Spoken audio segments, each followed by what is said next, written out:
That's a That gray squirrel. is a Big enough. wait, what squirrel? Gray squirrel. A gray squirrel. These are gray squirrel footprints and snow. So we're just on the hunt looking for. That is a snowshoe hare. And that is a weasel. Okay, so these are the snowshoe hare because you can see those are the feet, and that is the booty.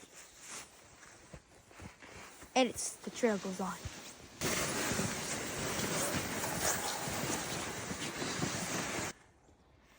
So that is coyote poop.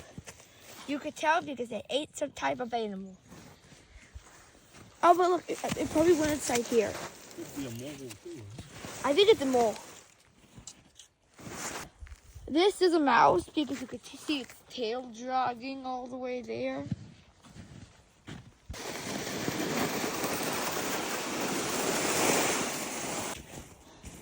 That is probably a red squirrel, except smaller. This one's a little hard to identify, but I think it's my cousin Cooper. Little guy, little nature guy, Christmas Day. I hope you got what you wanted. Merry Christmas and Happy New Year, Happy Hanukkah, and Happy Festivus. Festivus for the rest of us.